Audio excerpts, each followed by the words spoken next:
Greetings, true believers, and welcome to another well-lubricated episode of History of the Marvel Universe. This week's tale begins at the R&D lab of Beaumont Manufacturing. There, chemical engineer Jerome Beecher invented a frictionless non-stick coating which he believed would revolutionize the cookware industry. However, before he could announce his success and gain the wealth and fame he desired, Beaumont Manufacturing was bought out by a larger corporation. The new owner, a man named Rockwall, quickly began downsizing, firing much of the staff, including Jerome Beecher. Since he still had his non-stick miracle coating, Beecher wanted to start his own company, but the bank denied him the loan he needed. And so he hit upon another idea. He modified a speed skater costume, coating most of it in his frictionless chemical, and became Slyde, the slipperiest supervillain the world had ever seen. His first act in this new persona was to rob a bank with a fake gun. When someone attempted to apprehend him, he would simply slip out of their grasp. And when he made his escape, he was spotted by the costumed vigilante, the amazing Spider-Man. But not even Spidey's spectacular web could adhere to the lubricated looter. After successfully evading the wall crawler, Slyde decided to go after Rockwall directly. Sliding back into Beaumont Manufacturing that night, he was able to cause some damage before he was discovered. He slipped away again, snatching Rockwall's briefcase as he escaped. Returning to his apartment, he soon learned from the documents within the case that Rockwall was using the company to launder money for the criminal syndicate known as the Magia. Soon Slyde contacted Rockwall, offering to sell the contents of the case back to him for $25,000. The exchange occurred that very night, but Rockwall had his goons stationed nearby ready to open fire. Slyde avoided the onslaught of bullets, mostly thanks to the intervention of Spider-Man. Furthermore, it turned out that Slyde had been playing the long game and had already contacted the district attorney Blake Tower, cutting a deal and ensuring Rockwall's arrest.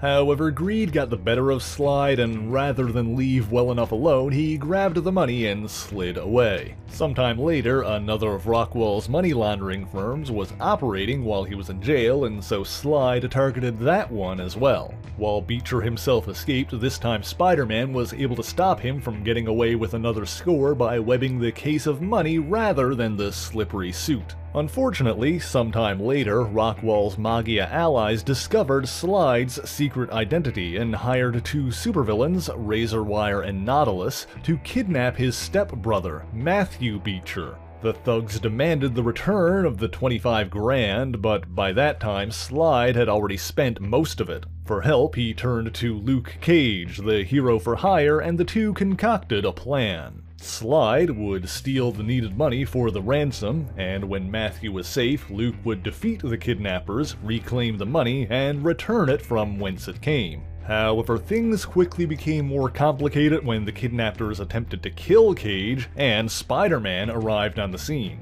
While the two heroes dealt with the villains and saved Matthew, Slyde attempted to escape with the cash. Unamused by his betrayal, Luke Cage defeated Slyde and turned him over to the police. At this point, Jerome's place as a criminal was set, and he even briefly joined one incarnation of the Masters of Evil, only to be defeated by Hawkeye and the Thunderbolts. After that, he kept under the radar until his 40th birthday. In an attempt to reform his image and appear more intimidating, he redesigned his costume to be black and ninja-like. To go along with his new look, he began carrying a sword and throwing stars, but displayed no real proficiency in actually being able to use them. Finally, he claimed that his parents were killed by superheroes when he was a child, and that he'd modeled himself on the African sliding snake. And after a quick defeat from Spider-Man, his lies were exposed, and he would get to spend the rest of his midlife crisis in prison. Meanwhile, his brother Matthew borrowed the Slyde suit, only to be killed by the actual ninja cult, the Hand.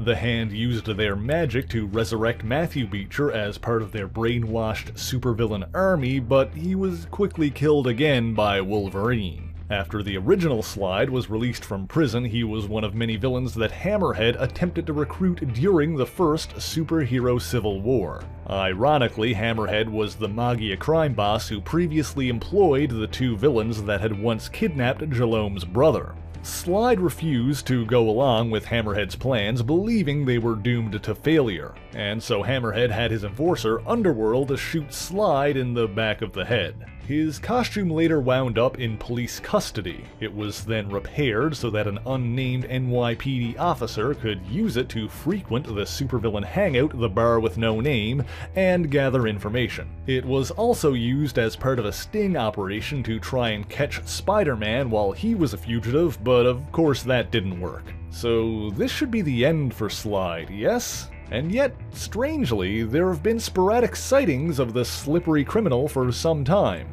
Is this yet another imposter, or did Jalome Beach manage to slip away from death itself? Only time will tell, but thank you so much for watching this video. If you enjoyed it, please leave a like, share the video, and subscribe for more marvelous content.